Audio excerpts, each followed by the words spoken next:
মেয়ে ধর্ষিতা কথাটা ঝড়ের বেগে ছড়িয়ে পড়তেই বরপক্ষ বিয়ে ভেঙে দিয়ে চলে গেলেন।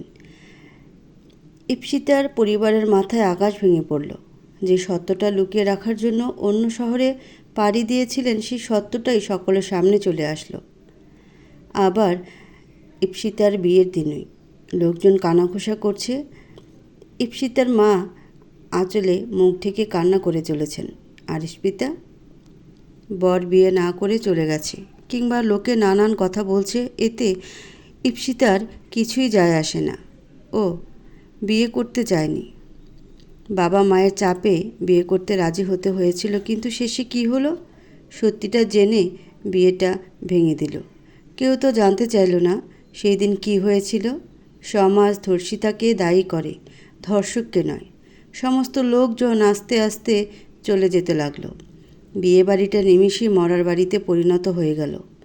ইপ্সিতার ফুপি আসমিনা বেগম বললেন, দেখলি দাদা, তোকে আগেই বলেছিলাম এই মেয়ে তার মুখ পোড়াবে, দেখলি তো। বোন, চুপ করবি? আমাকে চুপ করালেও লোকজনকে কি চুপ করাতে পারবি? আবার এই শহর ছেড়ে অন্য শহরে পালিয়ে যাবি নাকি? ইপ্সিতা এতক্ষণ চুপ করে থাকলেও আর পারল না, মুখটা খুলল এবার। আমরা কোথাও যাব না, এই শহরেই থাকব। যদি দরকার পড়ে আমাদের দেশের বাড়িতে ফিরে যাব, তবুও আর পালিয়ে যাব না। মেয়ের কত বড় বড় কথা, মুখ বেঁকিয়ে বললেন। ইপ্সিতা হাসল। মানুষটি ওকে অপছন্দ করে সেটা ওর অজানা নয়। তা মুখপুরি, তোর করা অকাজগুলোর জন্য আমার দাদাকে কথা শুনতে হবে কেন? তুই মরতেও তো পারিস। দিদি, তুমি এসব কী বলছো? ইপ্সিতার মা বললেন। ইপ্সিতার বাবা মা দুজনেই চমকে উঠল। যাই হয়ে যাক, বাবা মায়েরা কখনোই সন্তানের মৃত্যু চাইতে পারে না। আন্টি, আমি আপনার সমস্ত অভিযোগ মেনে নিচ্ছি। আমার কারণেই আমার বাবা মাকে অপমানিত হতে হচ্ছে। কিন্তু একটা কথা বলুন তো, আমি যে ধর্ষিতা এটা সবাই জানলো কিভাবে? আসমিনা বেগম ঘাবড়ে যায়। প্রশ্নটা ইপ্সিতার বাবার মনেও ধরা দেয়। সত্যি তো, এই কথাটা সবাই জানলো কিভাবে? সত্যিই তো, এই কথাটা সবাই জানলো কিভাবে? সেটাই তো বাবা, এখানে আমাদের নিজেদের মানুষ আর আমার অতীত সম্পর্কে জানে একটা মানুষই ছিল, আর সেটা আন্টি। আচমকা আক্রমণে আসমিনা বেগম থতমত খেয়ে গেলেন। ইপ্সিতার বাবার সন্দেহ আরও বেড়ে গেল। বোন, এসব তুই করিসনি তো? দাদা, এসব তুমি কি বলছো? নাকা গলায় বলল। যদি ঘটনাটা সত্যি হয়, তাহলে আজকের পর থেকে তোর সাথে আমাদের কোনো সম্পর্ক থাকবে না, কথাটা মনে রাখিস। ইপ্সিতা মা, ভেতরে চল। ইপ্সিতার বাবা ওকে আর ওর মাকে নিয়ে ভেতরে চলে গেলেন। আসমিনা বেগম ফুঁসে ওঠে কিছু একটা বিড়বিড় করে বললেন। ইপ্সিতার বাবা মুহিত মেয়েকে ঘরে নিয়ে গিয়ে বললেন, মারে, আমাকে মাফ করে দিস, আমি একজন ব্যর্থ বাবা। বাবা, তোমার তো কোনো দোষ নেই, সব দোষ আমার কপালের। পোড়া কপাল আমার। দেখো না, প্রথমে ধর্ষিতার ট্যাগ লাগলো, আবারও একটা ট্যাগ লেগে গেল। তাচ্ছিল্যের হাসি দিয়ে বলল। ইপ্সিতার মায়ের দু চোখ ভরে পানি এলো। ছোট থেকে মেয়েটাকে বড্ড আদর স্নেহে বড় করে তুলেছেন, কিন্তু গত 2 বছরে মেয়েটার উপর দিয়ে কী বয়ে চলেছে, তাতেও যে মেয়েটা শক্ত হয়ে আছে, এটাই অনেক বেশি কিছু। জোর করে মেয়েটার বিয়ে দিতে চেয়েছিলেন, কিন্তু কি হলো? সব শেষ। মাঝে কেটে যায় কয়েকটা দিন। ইপ্সিতা নিজেকে নতুন করে গড়ে তুলতে ব্যস্ত হয়ে যায়। অনেক তো ভেঙে পড়া হলো, এবার ঘুরে দাঁড়ানো হোক। ইপ্সিতা বাবার কাছে গিয়ে বলল, বাবা, তোমার সাথে আমার কিছু কথা আছে। কি কথা? বাবা, আমি তোমাদের কথা মতো বিয়েতে রাজি হয়েছিলাম। তোমাদের কথা শুনে 2 বছর আগে নিজের জন্মভূমি ছেড়ে চলে এসেছিলাম। তোমাদের সমস্ত কথা শুনেছি। আজকে আমার একটি কথা রাখবে? কি কথা মা? আমি আবারও বাড়ি ফিরে যেতে চাই। কি বলছিস তুই? হ্যাঁ বাবা, অনেক হয়ে গেছে, এবার সমস্ত কিছু ফেরত দেবার পালা। তোমরা প্লিজ অমত করো না। মেয়ের মাঝে একটা অন্যরকম কিছু উপলব্ধি করতে পারলেন মোহিত চৌধুরী। মেয়ের ইচ্ছাকে প্রাধান্য দিয়ে রাজি হয়ে গেলেন। ঠিক আছে, যাব। ইপ্সিতা বাবাকে জড়িয়ে ধরল। মুখের কোণে ফুটে উঠেছে অদ্ভুত হাসি। ইপ্সিতার মা অমত প্রকাশ করলেও শেষে মেয়ের জেদের কাছে হার মানতেই হলো। 1 সপ্তাহ পর ওরা বাড়ির উদ্দেশ্যে রওনা দিল। ইপ্সিতাদের দেশের বাড়ি বীরভূমি, পশ্চিমবঙ্গের একটা জেলা, যেটিকে পশ্চিমবঙ্গের পশ্চিমের মালভূমি বলা হয়ে থাকে। বীরভূম জেলা লাল মাটির দেশ, নানান ঐতিহ্য সংস্কৃতিতে পরিপূর্ণ। বাকিটা ধীরে ধীরে জানব। গাড়িটা ইপ্সিতাদের বাড়ির সামনে থামল। বিশাল 2 তলা বাড়ি। ইপ্সিতার দাদু ব্যবসায়ী ছিলেন, বাড়িটা ওনারই তৈরি। ওনার পরে ইপ্সিতার বাবা মুহিত এই ব্যবসার দায়িত্ব নিজের কাঁধে তুলে নেন। ব্যবসার সূত্রে প্রায় সময়ই শহরে যাতায়াত করতেন, তার জন্য শহরে বাড়িও কেনা ছিল। ইপ্সিতার সাথে ঘটনাটা ঘটার পর লোকলজ্জার ভয়ে মেয়েকে নিয়ে শহরের বাড়িতে গিয়ে থাকতে শুরু করেন। 2 বছর পর এই বাড়িতে একবারের জন্যও আসেনি। বর্তমানে বাড়িটির 2য় তলা ভাড়া দেওয়া আছে, যদিও বিষয়টা ইস্পিতার অজানা। 2 বছর পর নিজের চেনা শহর, দেশের মাটির গন্ধে ইস্পিতার মনটা আনন্দে আত্মহারা হয়ে উঠল। শহরে থাকলেও মনটা এই লাল মাটির দেশেই পড়ে থাকত। ইচ্ছা করত ছুটে চলে আসতে, কিন্তু অনেক বাধা দ্বিধা বারবার আটকে দিত। নিজের অতীতকে সামনে দেখার ভয়টা ঘিরে ধরত, কিন্তু আর নয়। ও তো কোনো অন্যায় করেনি, তাহলে কেন ভয় করবে? গাড়িটা বাড়ির সামনে থাকতেই লোকজনের ভিড় জমা হতে থাকে। আশেপাশের মানুষেরা ভিড় জমিয়ে নানান কথা বলতে থাকে। ইপ্সিতা সবার দিকে তাকিয়ে মুচকি হাসল। এবার আর ভাঙতে নয়, বরং ভেঙে দিতে এসেছে। ইপ্সিতার মুখের হাসিটা মানুষজনের কাছে অদ্ভুত লাগলো। মেয়েটার কি লজ্জা শরম কিছুই নাই? এত কিছুর পর আবার হাসছে। ইপ্সিতা বাড়িটাতে চোখ বুলিয়ে দেখল সব কিছু আগের মতোই আছে। ওর মনটা ভারী হয়ে উঠল। বিড়বিড় করে বলল, তোরা সবাই সে আগের মতোই আছিস, শুধু আমার জীবনটাই বদলে গেছে। নিভ্র ল্যাপটপে নিজের কাজ করছে। তখনই ওর মা নিরস মুখে ঘরে আসলো। মায়ের উপস্থিতি টের পেয়ে মুখ তুলে তাকিয়ে দেখল মা মুখ গোমড়া করে আছে। কি হলো মা, তোমার মুখ এইরকম কেন? আর বলিস না, বাড়িওয়ালারা ফিরে এসেছেন। এতে কি হয়েছে? মুরুকুসকে বলছে, অনেক কিছু হয়েছে। আশেপাশের লোকজনরা বলাবলি করছিল বাড়িওয়ালার মেয়েটা নাকি ধর্ষিতা। বাবু, আমি বলি কি, তুই অন্য একটা বাড়ি দেখ, আমি আর এ বাড়িতে থাকবো না। নিভ্র বিরক্ত হয়ে বলল, মা, অবুঝের মতো কথা বলো না। একজন মেয়ে ইচ্ছা করে ধর্ষিতা হয় না, আর দোষী সাব্যস্ত করলে ধর্ষককে করো, ধর্ষিতাকে নয়। আমাকে জ্ঞান দিতে আসবি না, মেয়েদেরও দোষ থাকে, তুই অন্য বাড়ি দেখ। মা, এত ভালো ছেড়ে আমি কোথাও যাব না। তোমার যদি অসুবিধা হয় তাহলে মেয়ের সাথে কথা বলবে না, তবুও বাড়ি ছাড়ার কথা বলো না প্লিজ। নিভ্র বিরক্ত হয়ে ছাদের দিকে পা বাড়ালো।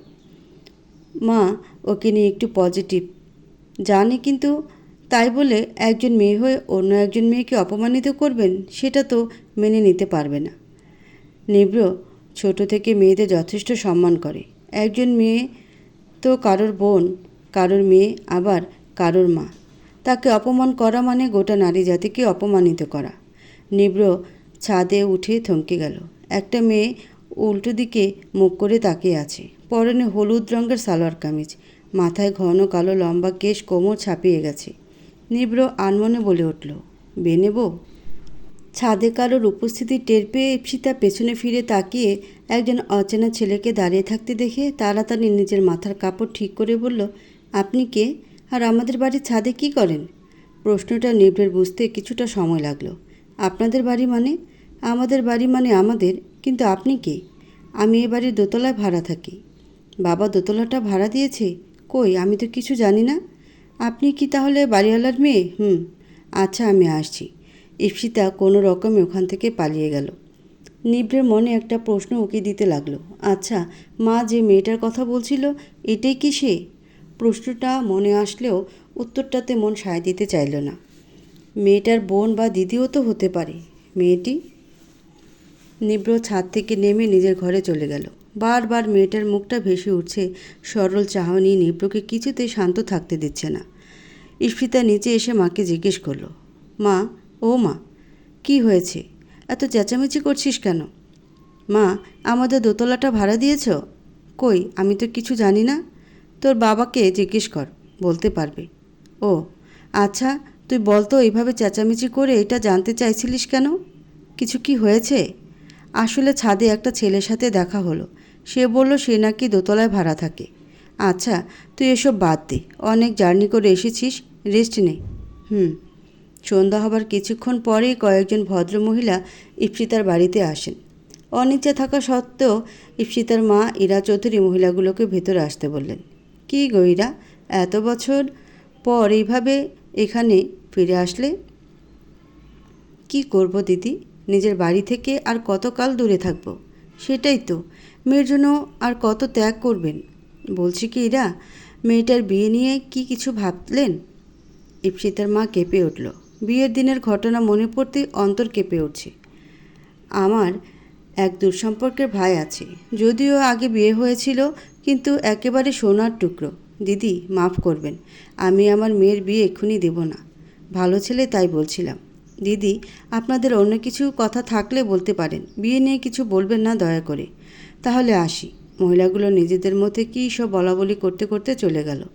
ইপ্সিতার মা দীর্ঘ শ্বাস ফেলল। মেয়ে ধর্ষিতা বলে এইভাবে জলে ফেলে দিতে পারবেন না। ভদ্রমহিলা যার কথা বলছেন তার ইপ্সিতার বয়সী দুটো ছেলে মেয়ে আছে। সে মেয়ের বয়সী মেয়েকে বিয়ে করতে চায় কিভাবে, সেটাই বুঝতে পারলেন না উনি। মোহিত চৌধুরী বাড়িতে আসতেই ইপ্সিতা ওনাকে প্রশ্ন করল, বাবা, তুমি নাকি দোতলাটা ভাড়া দিয়েছ? হ্যাঁ রে, কিন্তু কেন মা, আমাদের কি কোনো অভাব আছে? না রে মা, সেই জন্য না, আসলে আমরা থাকতাম না, বাড়িটা ফাঁকাই থাকতো, সেই জন্য দিয়েছি। ভালো করেছ। ইপ্সিতা রাগ দেখিয়ে চলে যায়। মোহিত চৌধুরী দীর্ঘশ্বাস ফেললেন।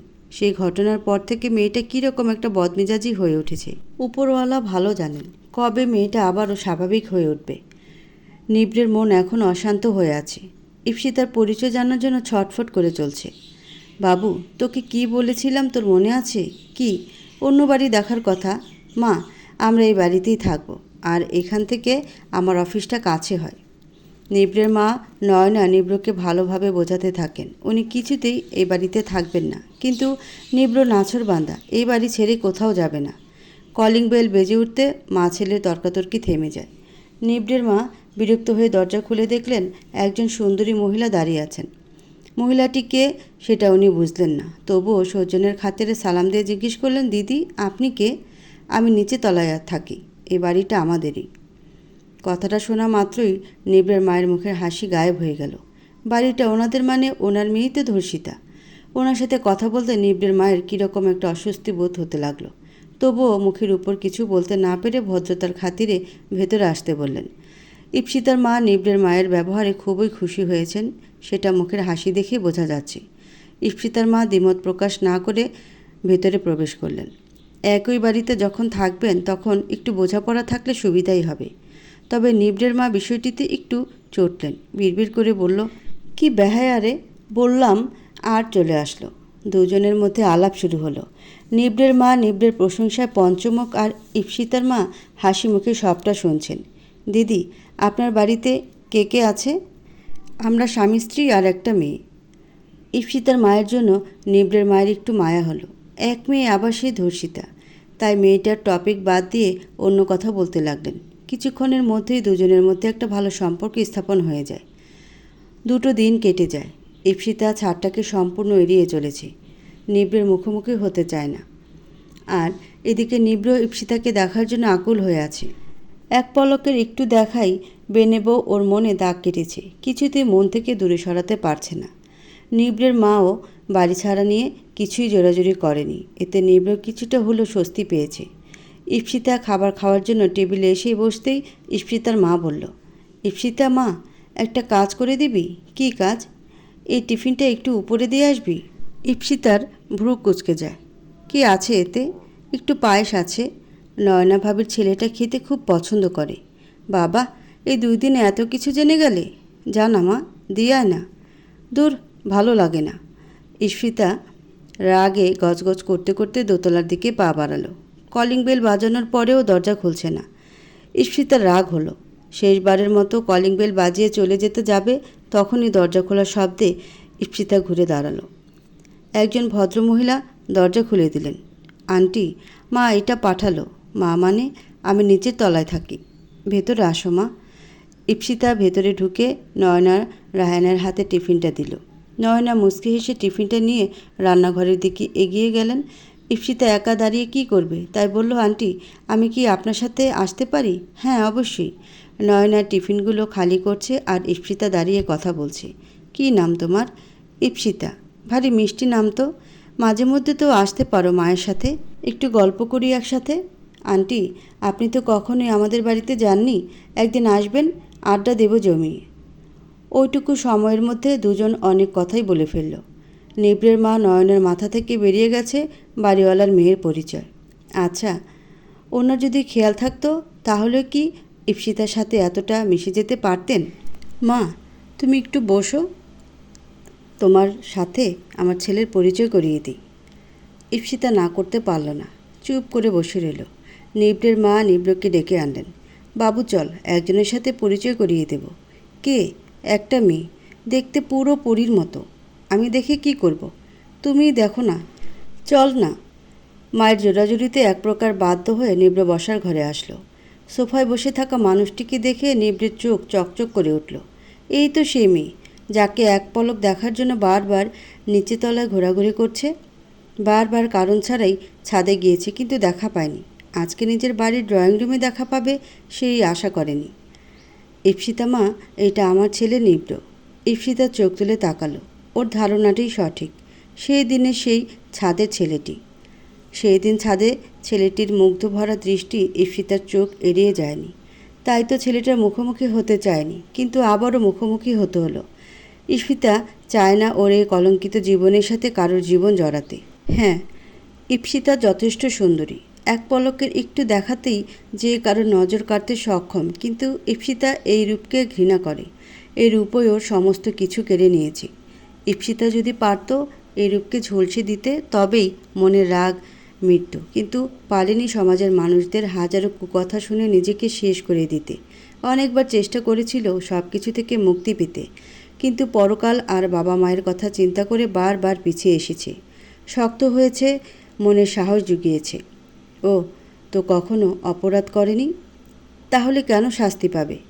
যারা অন্যায় করেছে শাস্তি তো তাদের পাওয়া উচিত। নিবড় আবারও মুগ্ধ নয়নে তাকিয়ে আছে।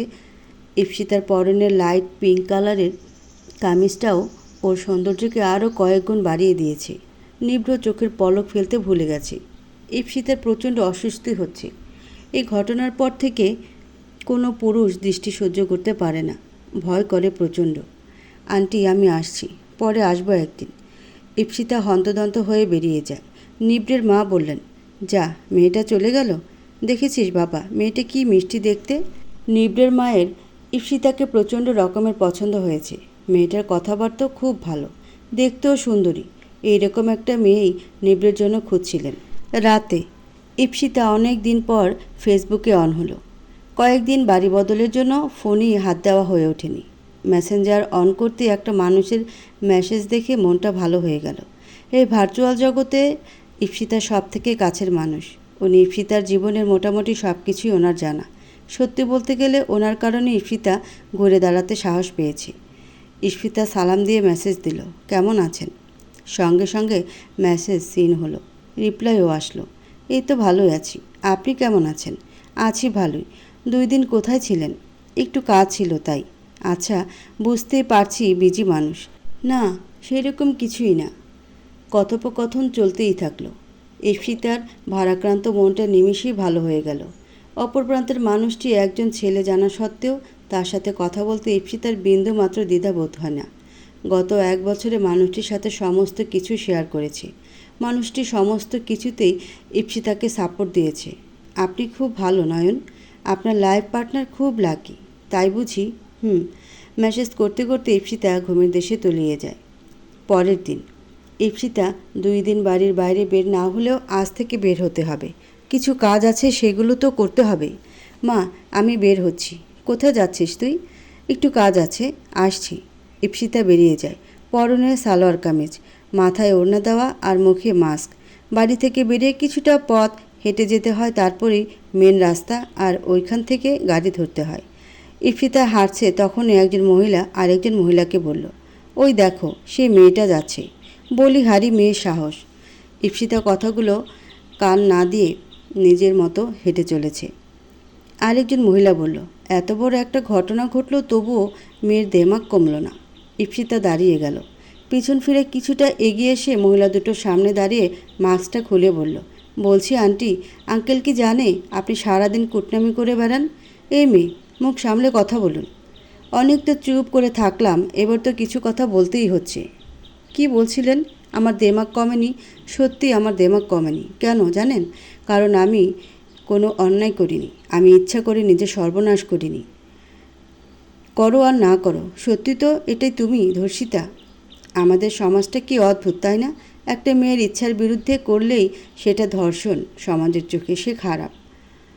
অথচ সেই মেয়েটাই যদি নিজের ইচ্ছায় কোনো ছেলের সাথে বিছানা শেয়ার করে, কই তখন তো আমরা মেয়েটাকে কিছু বলি না। আন্টি, অন্যের দিকে আঙুল তোলার আগে নিজের দিকটা একটু ভালো করে দেখে নেবেন। আপনার ছেলেমেয়েরা বাইরে পড়াশোনা করার নাম করে কি করে বেড়াচ্ছে সেটা কারোরই অজানা নয়। আপনি যেমন আমাকে কথা শোনাচ্ছেন, আমার নামে লোকের কাছে বদনাম করে বেড়াচ্ছেন, ঠিক তেমনি আরেকজনও আপনার নামে আপনার সন্তানদের নামে বদনাম করে বেড়াচ্ছে। তাই কারো নিন্দা না করে নিজের সংসার সন্তানদের দিকে খেয়াল রাখুন, ভবিষ্যতে আপনারই লাভ হবে। আসি কেমন? ঈপ্সিতা মুখে মাস্ক পরতে চলে যায়। মহিলাটির চোখে পানি চলে এসেছে। ঈপ্সিতার একটা কথাও মিথ্যা নয়। আমরা সবাই জানি অন্যের নিন্দা করা কতটা খারাপ জিনিস, তারপরও আমরা সঙ্গদোষে করে ফেলি। ঈপ্সিতা গাড়ির জন্য অপেক্ষা করছে। নিব্র ওর পাশে দাঁড়ালো। তখনও দুজন দুজনকে খেয়াল করেনি। নিব্র বিরক্ত হয়ে গাড়ির অপেক্ষা করছে। বাইকটা সার্ভিসে দিয়েছে, না হলে রাস্তায় এভাবে দাঁড়িয়ে থাকতে হতো না। ঈপ্সিতা রোদে দাঁড়িয়ে থাকতে থাকতে ঘেমে লাল হয়ে যাচ্ছে। বিরক্ত হয়ে মুখের মাস্কটা খুলে ফেলল। রাস্তার ওপাশে দাঁড়িয়ে থাকা কয়েকটা ছেলে অনেকক্ষণ থেকেই ঈপ্সিতার দিকে তাকিয়েছিল। মুখটা খুলতেই বলল, দেখেছিস পাখি, আমাদের দেখানোর মাস্কটা খুলে দিয়েছে। জোস দেখতে কিন্তু বস। ছেলেগুলোর এরকম মন্তব্য শুনে নিব্র পাশে মেয়েটির দিকে তাকায়। ঈপ্সিতার ফর্সা মুখটা রাগ না রোদের তাপে লাল হয়ে আছে সেটা বুঝতে পারল না। ছেলেগুলো রাস্তা পেরিয়ে এসে ঈপ্সিতার পাশে এসে দাঁড়িয়ে বলল, কি মামুনি, এক রাত কাটাবে নাকি? কথাটা শুনে নিব্রের রাগ আকাশ ছোঁয়া। হাতটা মুষ্টিবদ্ধ করে ছেলেগুলোকে কিছু বলতে যাবে, তার আগেই নিব্র কিছু বলার আগেই ছেলেটার গালে একটা থাপ্পড় পড়ল। থাপ্পড়টা ঈপ্সিতাই দিয়েছে। ছেলেটা একটা মেয়ের হাতে থাপ্পড় খাওয়া মেনে নিতে পারল না। রাগে ফুঁসতে ফুঁসতে বলল, তোর এত বড় সাহস আমার এলাকায় এসে আমাকে থাপ্পড় মারিস? ঈপ্সিতাকে আঘাত করার জন্য হাতটা তুলতেই ঈপ্সিতা হাতটাকে ধরে নিয়ে বলল, আমার সাহসটা অনেক বেশি। আর এটা তোর এলাকা নয়, আমারও এলাকা। ভালো করে মুখের দিকে তাকিয়ে দেখ, চিনে যাবি। ছেলেটা ঈপ্সিতার মুখের দিকে ভালোভাবে তাকাতেই চমকে উঠল। ঈপ্সিতা? হ্যাঁ, ঈপ্সিতা। তবে আগে সেই সহজ সরল মেয়েটা ভেবে ভুল করিস না, কেমন? কথাটা বলে ঈপ্সিতা হাতটাকে ঝাড়ি দিয়ে ফেলে দিল। ছেলেটা ঈপ্সিতার দিকে তাকিয়ে বলল, কাজটা ঠিক করলি না, চল। ছেলেগুলো চলে গেল। নিব্র অবাক হয়ে ঈপ্সিতার বাঘিনী রূপ দেখতে ব্যস্ত। গলার স্বরটা স্বাভাবিক করে বলল, ছেলেগুলোর সাথে এইভাবে কথা বললেন, ভয় লাগলো না? ঈপ্সিতা পাশে তাকালো। নিব্রকে জিজ্ঞাসু দৃষ্টিতে তাকিয়ে থাকতে দেখে বলল, না। তাহলে তো বলতেই হয়, আপনি খুব সাহসী। ঈপ্সিতা তাচ্ছিল্যের হাসল। এই সাহসটা 2 বছর আগে থাকলে নিজের কত বড় ক্ষতিটা হয়তো হতো না। নিব্র আরও কিছু জিজ্ঞাসা করবে তার আগে ঈপ্সিতার গাড়ি চলে আসে, আরও চলে যায়। যা, চলে গেল। দূর। দুইজন দুই দিকে চলে গেল। অব্র নিজের অফিসে যাবে আর ঈপ্সিতা নিজের স্বপ্ন পূরণের উদ্দেশ্যে। ঈপ্সিতা বাড়ির সামনে দাঁড়িয়ে আছে। গেটের বাইরে সিকিউরিটি গার্ড দিচ্ছে। ঈপ্সিতা এগিয়ে এসে জিজ্ঞেস করল, মিসেস আহন আহমেদ এই বাড়িতে থাকেন? হ্যাঁ, কিন্তু আপনি কে? ওনার সাথে আমার একটু দরকার ছিল। আমি কি ওনার সাথে দেখা করতে পারি? আপনি একটু অপেক্ষা করুন, আমি ম্যামকে জিজ্ঞেস করে জানাচ্ছি। আচ্ছা, আপনার নামটা কি যেন? ঈপ্সিতা চৌধুরী। সিকিউরিটি গার্ড ফোনে কথা বলে ঈপ্সিতাকে বলল, আপনি যান। অনুমতি পেয়ে ঈপ্সিতা বাড়ির দরজায় কলিং বেল বাজালো। একজন মহিলা দরজা খুললেন। সম্ভবত এই বাড়ির কাজের লোক। ম্যাম আছেন? হ্যাঁ, আপনি ভেতরে আসুন। ঈপ্সিতা বাড়ির ভেতরে আসলো। সাজানো গোছানো পরিপাটি বাড়ি। মহিলাটি ঈপ্সিতাকে বসতে দিয়ে চলে গেলেন। কিছুক্ষণ পর একজন মহিলা আসলো। দেখলে বোঝার উপায় নেই ওনার আসল বয়স। তুমি কি ঈপ্সিতা? জি ম্যাম। তা আমার সাথে কি দরকার তোমার? আসলে ম্যাম, আপনার কাছে আমার একটা হেল্প চাই। কি হেল্প? কৌতূহল কণ্ঠে বলল। ম্যাম, আপনার কথা আমি অনেক শুনেছি, তাই আপনার কাছে এসেছি। সব বুঝলাম, কিন্তু কি হেল্প সেটা তো বলো। একজন ধর্ষককে শাস্তি দিতে চাই। সেটা ভালো কথা, তবে আমার সাথে সেই মেয়েটার কথা বলিয়ে দাও। আমি আমার মতো চেষ্টা করব। মেয়েটি আপনার সামনে বসে আছে। মানে? ধর্ষিতা মেয়েটি আমি নিজেই। মিসেস অহনা আহমেদ চমকে উঠলেন। সামনের মেয়েটিকে দেখে একবারের জন্য ভাবেনি মেয়েটি ধর্ষিতা। জানি ম্যাম, হয়তো আপনার বিশ্বাস হচ্ছে না, কিন্তু এটাই সত্যি। 2 বছর আগে আমি একজনের রেপড হই। সম্পূর্ণ ঘটনাটি আমাকে খুলে বলো। 2 বছর আগে। তখন আমি অনার্স ফাইনাল ইয়ারের স্টুডেন্ট। পড়াশোনায় বরাবরই খুবই ভালো, তবে খুব একটা চালাক চতুর নই। বাবা মায়ের একমাত্র সন্তান হওয়াতে একটু বেশি আদরের। সব কিছু ভালোই চলছিল। আমি নিজের পড়াশোনা, ক্যারিয়ার নিয়ে ব্যস্ত। একদিন কলেজ থেকে ফেরার পথে এক ছেলের সাথে ধাক্কা লাগে। ভদ্রতার খাতিরে ছেলেটিকে সরি বলে চলে আসি, কিন্তু ছেলেটি আমার রূপে পাগল হয়ে যায়। দিন আগাতে লাগলো। ছেলেটি আমাকে ফলো করতে শুরু করে। সব বুঝেও ইগনোর করার চেষ্টা করতাম। একদিন কলেজ থেকে ফেরার পথে, ইপসিতা দাঁড়াও, তোমার সাথে আমার কথা আছে। কি কথা? আমি তোমাকে ভালোবাসি। সরি, আমি আপনার প্রপোজাল অ্যাকসেপ্ট করতে পারলাম না। রিতেশকে রিজেক্ট করে চলে আসি। তখন আমার কাছে এসব প্রেম ভালোবাসা কোনো জায়গা ছিল না। নিজেকে প্রতিষ্ঠিত করতে হবে, এটাই সবসময় মাথাতে ঘুরত। দিন দিন রিতেশের পাগলামি বাড়তে থাকে। চিঠি দেওয়া, ফুল দেওয়া, বারবার রাস্তা আটকে ভালোবাসি বলা চলতেই থাকে। একদিন সব কিছুর লিমিট ক্রস করে যায়। রিতেশ সকলের সামনে আমার হাত টেনে ধরে। সকলের সামনে এইরকম করাটা আমি নিতে পারি না। রাগে থাপ্পড় মেরে দিই রিতেশকে। সেটাই আমার জীবনের সবথেকে বড় ভুল ছিল। আমার করা অপমান আর থাপ্পড় রিতেশকে পাগল বানিয়ে দেয়। এক প্রকারের উন্মাদের মতো হয়ে যায়। নেশা পর্যন্ত করা শুরু করে। একদিন কলেজ থেকে একাই বাড়ি ফিরছিলাম। একটা গাড়ি পথ আটকায়। গাড়ি থেকে রিতেশকে নামতে দেখে ভয়ে বুক কেঁপে ওঠে। কি হলো? পথ আটকে দাঁড়ালেন কেন? তোমাকে চাই। দেখুন, আমার পথ ছাড়ুন, আমাকে যেতে দিন। তুমি আমার সাথে যাবে। রিতেশ আমার হাত ধরে টানতে থাকে। ক্রমাগত নিজেকে ছাড়ানোর চেষ্টা করছি, কিন্তু একজন ছেলের সাথে কিছুতেই পেরে উঠছি না। তবুও আপ্রাণ চেষ্টা করে চলেছি। আমার ছটফটানি দেখে রিতেশ মুখে রুমাল চেপে ধরে, আর আমি সেন্সলেস হয়ে যাই। জ্ঞান ফেরার পর নিজেকে একটা বিছানায় দেখতে পাই। প্রচণ্ড ভয় পেয়ে যাই। মাথা ভারী হয়ে আছে। কোনো রকমে উঠে বসে নিজের অবস্থান বোঝার চেষ্টা করি, কিন্তু পারি না। কেউ আছেন এখানে? আমাকে হেল্প করুন, প্লিজ হেল্প। আমার কণ্ঠস্বর শুনে রিতেশ ঘরে আসে। ওকে দেখে আমি প্রচণ্ড ভয় পেয়ে যাই। আপনি আমাকে কোথায় এনেছেন? আমাকে ছেড়ে দিন, আমি বাড়ি যাব। তুমি কোথাও যাবে না, আমার কাছেই থাকবে। হ্যাঁ, থাকবো না, কিন্তু এখন আমাকে যেতে দিন, না হলে বাড়িতে চিন্তা করবে তো। রিতেশ মাতালের মতো ঢলছে। আমি ভালো করে বুঝতে পেরেছিলাম ও নিজের মধ্যে নেই, তাই চেষ্টা করছিলাম বোঝানোর। কিন্তু রিতেশ আমার কোনো কথাতে কান না দিয়ে আমাকে স্পর্শ করতে শুরু করে।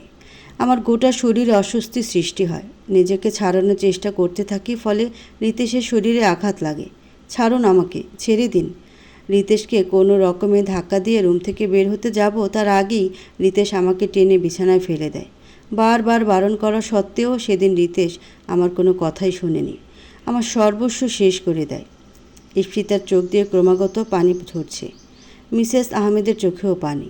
তিনি ভাবতেই পারেনি এইটুকু একটা মেয়ের উপর দিয়ে এরকম একটা জিনিস বয়ে গেছে।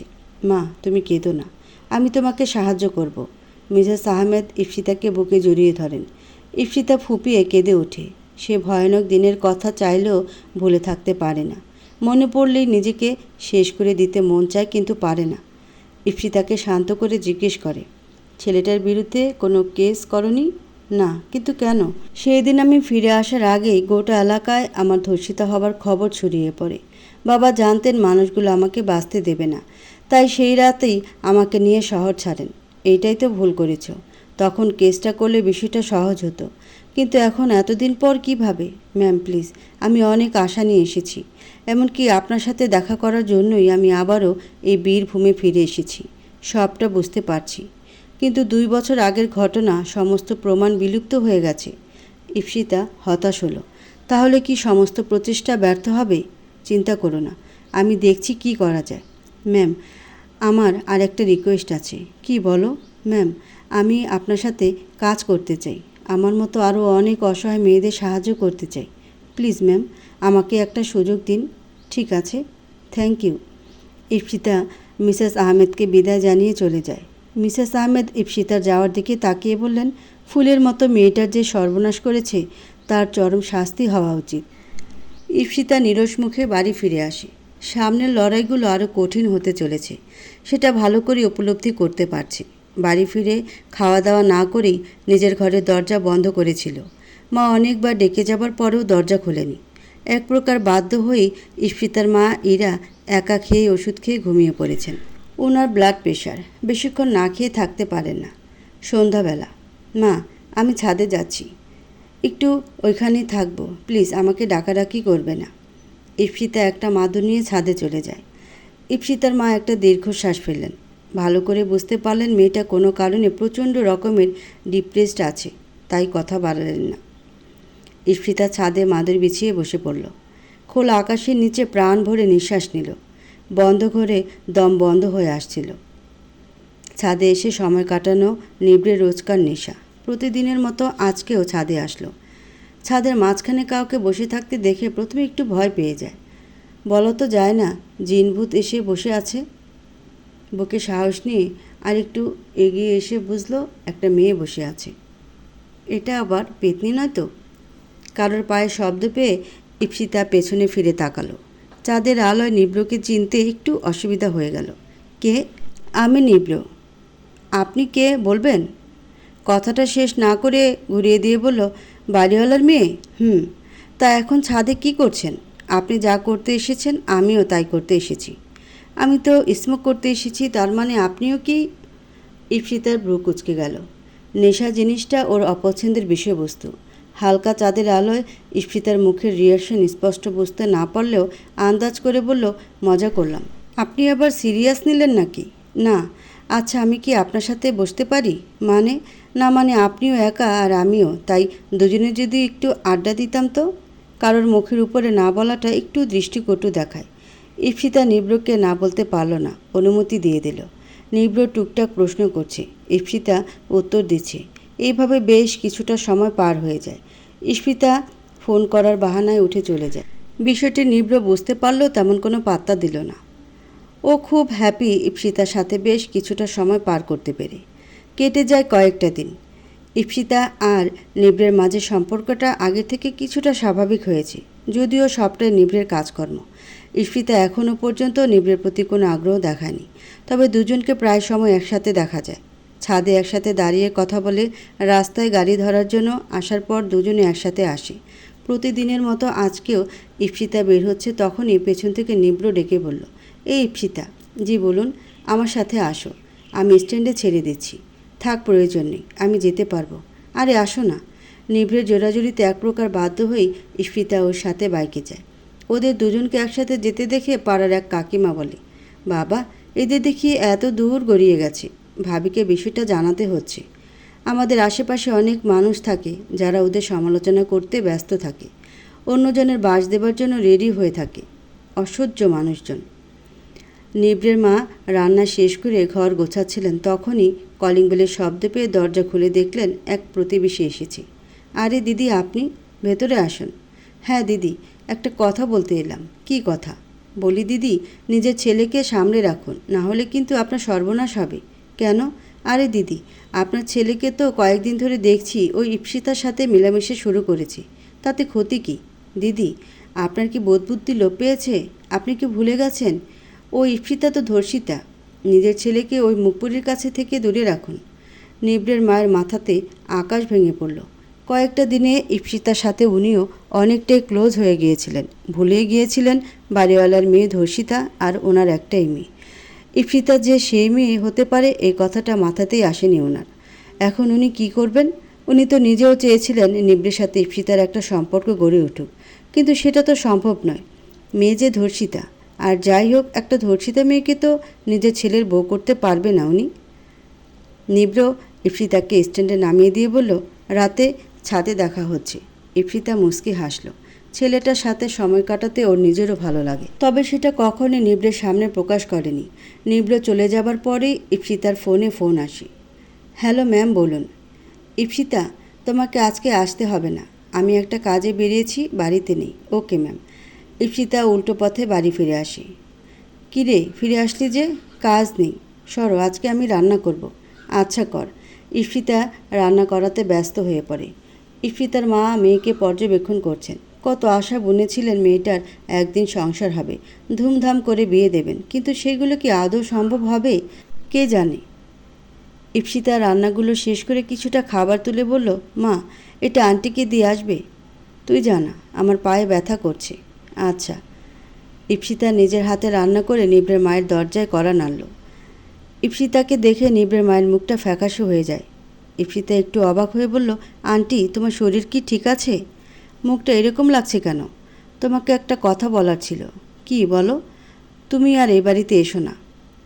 ইপ্সিতা চমকে উঠল। পরক্ষণেই নিজের অতীত মনে পড়তে মুখের কোণে তাচ্ছিলের হাসি ফুটে উঠল। কেন? আমি ধর্ষিতা বলে? নয়না বেগম ইপ্সিতার দিকে তাকালো, চোখে এক রাশ অস্বস্তিবোধ। ওনার দৃষ্টি ইপ্সিতার ব্যথাকে আরও দ্বিগুণ করে তুলল। আমরা মানুষটা কি অদ্ভুত, তাই না? মানুষকে আপন করে নিতেও দুইবার ভাবি না, আর দূরে ঠেলে দিতেও দুইবার ভাবি না। ঠিক আছে, আপনি যখন চান না তখন আমি আর আসবো না। তবে একটা রিকোয়েস্ট। নয়না বেগম ইপ্সিতার মুখে আপনি ডাকটা শুনে চমকে উঠলেন। মেয়েটা তো ওকে তুমি বলতো, হঠাৎ করে আপনি ডাকছে কেন? আপনার পছন্দের রান্না করেছিলাম। এটা কি নেবেন নাকি ধর্ষিতার হাতে কিছু খাবেন না? খাবারটা দিয়ে যাও। Thank you. খাবারের বাটিটা নেবার সময়ে দুজনে চোখাচোখি হয়ে যায়। নয়না বেগম খেয়াল করলেন ইস্পিতার চোখ দুটো পানিতে টলমল করছে, যে কোনো সময়ই পানি গড়িয়ে পড়বে। বাটিটা ওনার হাতে দিয়েই ইপ্সিতা দৌড়ে নিচে চলে গেল। নয়না বেগমের মনে অনুশোচনা হলো। আচ্ছা, মেয়েটাকে কি বেশি আঘাত করে দেওয়া হলো? কিন্তু উনি কি করবেন? যাই হোক, ওই রকম একটা মেয়েকে তো নিজের পরিবারের সাথে জুড়তে পারেন না। ইপ্সিতা নিজের ঘরে গিয়ে দরজা বন্ধ করে কাঁদতে শুরু করলো। এতদিন এত মানুষের হাজারটা কটু কথা শুনেও যে কষ্টটা হয়নি, আজকে নয়না বেগমের একটা কথাতে তার থেকে 3 গুণ বেশি কষ্ট হচ্ছে। কিন্তু কেন? কয়েকদিনে মানুষটিকে বড্ড বেশি আপন করে নিয়েছিল। নিজের মায়ের চোখেই দেখত, আর সেই মায়ের কাছ থেকে এরকম কথা শুনে ইপ্সিতার বড্ড কষ্ট হচ্ছে। কেন বারবার ওর সাথেই এরকম হয়? মৃত্যুর অপেক্ষায় আছি। ফেসবুকে স্টোরিটা দেখে নয়নের ভ্রু কুঁচকে গেল। তাড়াতাড়ি ইপ্সিতাকে মেসেজ করলো, কি হয়েছে? কিন্তু মেসেজ সিন হলো না। ইপ্সিতা অফলাইন হয়ে গেছে। নয়ন হতাশ হয়ে ফোনটা রেখে নিজের কাজে ব্যস্ত হয়ে পড়ল। নিব্র অফিস থেকে ফিরে খেতে বসে দেখল মা আনমনা হয়ে আছে। মনটা কী রকম একটা খারাপ হয়ে আছে। মা, কি হয়েছে? কিছু না। তাহলে এইভাবে বসে আছো কেন? একটা কথা তোকে সোজাসুজি বলে দিচ্ছি। কি? ওই ইপ্সিতার সাথে মেলামেশা বন্ধ করে দে। আমি কখনোই এই সম্পর্ক মেনে নেব না। কিন্তু কেন মা? একজন ধর্ষিতার কোনো জায়গা নেই আমার পরিবারে। কথাটা শোনার পর নিবড়ের গলা দিয়ে খাবার নামল না। খাবার ফেলে রেখে উঠে চলে গেল। নিবড়ের মা হতাশার নিঃশ্বাস ফেললেন। সব কিছুই হাতের বাইরে চলে গেছে। কিভাবে সবটা স্বাভাবিক করবেন উনি নিজেও ভেবে উঠতে পারছেন না। এই কয়েকদিনে মেয়েটার প্রতি নিজেরও একটা দুর্বলতা সৃষ্টি হয়েছে, কিন্তু ওই একটাই বাধা। নিবড় কিছুতেই শান্ত হতে পারছে না। কথাটা বারবার নিজের মাথাতে ঘুরপাক খাচ্ছে। ইপ্সিতার সাথে কথা বলার জন্য ছটফট করছে। ছাদে ইপ্সিতার জন্য অপেক্ষা করতে থাকে, কিন্তু সময় পেরিয়ে যায়, ইপ্সিতা আসে না। ইপ্সিতা নিজেকে সম্পূর্ণ ঘর বন্দি করে নিয়েছে। নিবড়ের মায়ের বলা কথাগুলো চাইলেও ভুলতে পারছে না। পরের দিন অহন আহমেদের জরুরি তলব আসাতে ইপ্সিতাকে বাধ্য হয়ে বের হতে হয়। স্ট্যান্ডের কাছে চিরচেনা মানুষটির দেখা পায়, তবুও দেখেও না দেখার ভান করে দাঁড়িয়ে থাকে। নিবড় বাইকটা পাশে রেখে দাঁড়িয়ে আছে। ওর বিশ্বাস ছিল ইপ্সিতাকে বাড়িতে না পেলেও এখানে ঠিকই পাবে। ইপ্সিতা ইপ্সিতা এদিক ওদিক তাকাতে থাকে, কিছুতেই মানুষটার সাথে কথা বলবে না। কিন্তু নিবড় নাছোড়বান্দা। ইপ্সিতার সামনে দাঁড়িয়ে বলল, কি হলো? এইভাবে ইগনোর করছো কেন?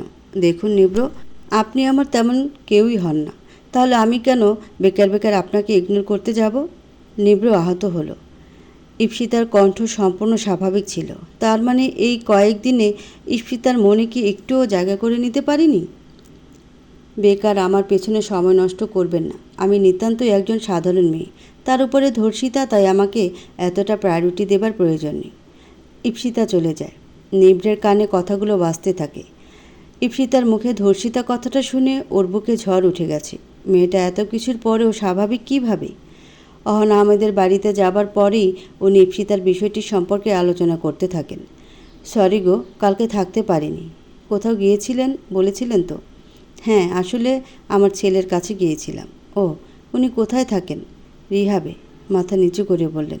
কি? অবাক হয়ে বলল, হ্যাঁ, একটা কাজে 1 মাসের জন্য দেশের বাইরে গিয়েছিলাম। দেশে ফিরে ছেলের এই অবস্থা দেখি সম্পূর্ণ ড্রাগস মদের নেশায় ডুবে গিয়েছিল। অহনা আহমেদ চোখ মুছলেন। ইপ্সিতার বড্ড মায়া হলো যে মানুষটি সকলের বিপদে ঝাঁপিয়ে পড়ে, তার সন্তানেরই বেহাল দশা। ম্যাম, সরি, একটু ইমোশনাল হয়ে গিয়েছিলাম। বাই দ্য ওয়ে, আমি তোমার বিষয়টা নিয়ে আলোচনা করছিলাম, তবে মনে হচ্ছে না বিষয়টার কোনো সমাধান হবে। ইপ্সিতা হতাশার নিঃশ্বাস ফেলল। তাহলে কি অপরাধীকে শাস্তি দিতে পারবে না? মন খারাপ করো না ইপ্সিতা, আমি আমার সবটা দিয়ে চেষ্টা করব। আর নিজের প্রতি করা অন্যায়ের বিচার না পাও অন্যজনকে তো ন্যায় পাইয়ে দিতে পারবে। মনে রেখো, এই সৌভাগ্যটাও কিন্তু সবার হয় না। মানে, এই নাও তোমার জয়েনিং লেটার। আজ থেকে তুমি আমার সহকারী হিসেবে জয়েন করছো। ইপ্সিতার ভারাক্রান্ত মনটা নিমিষেই ভালো হয়ে যায়। অহনা আহমেদ পেশায় একজন সমাজসেবী। বহু নারীকে ন্যায় পাইয়ে দেবার কাজ করে চলেছেন। এতগুলো বছর নারী সংগঠন হিসাবে ওনার এনজিও এর নাম বেশ সুপরিচিত। ইপ্সিতা বেশ ফুরফুরে মেজাজে অহনা আহমেদের বাড়ি থেকে বের হয়ে আসে। মনটা হালকা লাগছে। না হয় নিজের কষ্টটাকে নিজের মাঝে রেখেই অন্যের উপকারে লিপ্ত হবে। রাস্তার ধারে ফুচকা বিক্রি হতে দেখে ইপ্সিতার খেতে ইচ্ছা করলো। ওই ঘটনার পর থেকে নিজের সমস্ত ইচ্ছাগুলোকে গলা টিপে শেষ করে দিয়েছে। আজকে কতদিন পর নিজের প্রিয় খাবারটা খেতে ইচ্ছা করছে। ইপ্সিতা এগিয়ে দোকানের কাছে দাঁড়ালো। দাঁড়িয়ে ফুচকা খাওয়ার মজাটাই আলাদা। উফ, কতদিন এই আনন্দ থেকে বঞ্চিত হয়েছে। ইপ্সিতা ফুচকা খেতে লাগলো। দেখতে দেখতে 50 টাকার ফুচকা খেয়ে ফেলেছে। নাক চোখ দিয়ে পানি ঝরছে। ঝালে চোখ মুখ লাল হয়ে আছে। ঝাল খেতে পারেন না, তাহলে ঝাল খান কেন? পরিচিত কারোর কণ্ঠস্বর পেয়ে ইপ্সিতা সামনে তাকিয়ে দেখল নীব্র ভ্রু কুঁচকে তাকিয়ে আছে ওর দিকে। এই পরিস্থিতিতে পুরানো কোনো কথাই ইপ্সিতার মাথাতে নেই। ঝালে ও আ করতে করতে বলল, দেখছেন তো ঝাল লেগেছে, সেটা কমানোর চেষ্টা করুন না। ঝাল কমানোর চেষ্টা করতে পারি, তবে একটা শর্তে। কী শর্ত? আর একটা মানুষ ঝালে মরে যাচ্ছে, আর আপনি শর্ত দিচ্ছেন? লজ্জা করে না? না, করে না। আমার শর্ত না মানলে আমি ঝাল কমাবো না। ইপ্সিতার ঝালে অবস্থা খারাপ হচ্ছে। অনেক দিন পর এতটা ঝাল খাওয়ার জন্য এই অবস্থা হয়েছে। ঝালে মাথা ঠিক নেই। কিভাবে কমবে সে চিন্তায় আছে, তাই নিবড়ে শর্তে রাজি হয়ে গেল। ঠিক আছে, আমি রাজি। প্রমিস তো? পাক্কা প্রমিস। ওকে, আগে এটা খেয়ে নাও, তারপর বলছি। নিবড় ইপ্সিতার দিকে একটা দইয়ের ভার এগিয়ে দিল। যখন ইপ্সিতাকে ফুচকা খেতে দেখে তখনই বুঝেছিল ঝাল লাগবে। তাই জন্য পাশের মিষ্টির দোকান থেকে দই কিনে নিয়ে এসেছিল। নিবড় অফিসের একটা কাজে এই দিকে এসেছিল, কিন্তু কে জানতো ইপ্সিতার সাথে দেখা হয়ে যাবে। ইপ্সিতা দইটা খেতে লাগলো। নিবড় ইপ্সিতাকে মুগ্ধ দৃষ্টিতে দেখে চলেছে। মেয়েটাকে যতই দেখি না কেন তবুও দেখতে মন চায়। কি আছে ওর মাঝে? কেন এতটা টানে নিবড়কে? ইপ্সিতা স্বাভাবিক হয়ে চলে যেতে যাবে তখনই নিবড় বলল, এই যে ম্যাডাম, কোথায় যাচ্ছেন? কেন, শর্তের কথা কি ভুলে গেলেন? ও সরি, বলুন কি শর্ত? আমার শর্ত হলো কি? আরে এখনও তো বললামই না, তাতেই এই রিয়েকশন দিচ্ছ? হেয়ালি না করে বলুন না। আমার সাথে গোটা একদিন বীরভূম জেলাটা ঘুরতে হবে। আপনি পাগল নাকি? একদিনে গোটা বীরভূম ঘুরবো কেমন করে? যতটুকু পারি ঘুরবো। কি হলো বলো? আমি পারবো না। তুমি কিন্তু কথা দিয়েছ। ইপ্সিতা ভাবনায় পড়ে যায়। সত্যি, ও কথা দিয়েছিল। এখন কথা না রাখলে কথার খেলাপ হয়ে যাবে। তাই ইপ্সিতা অনিচ্ছা সত্ত্বেও রাজি হয়ে গেল। ওকে, তাহলে কবে যাবে? আগামীকালকেই। ওকে।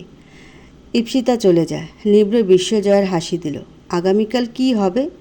নিবড় কি আবারও ইপ্সিতার সাথে নিজের সম্পর্কটা স্বাভাবিক করে তুলতে পারবে?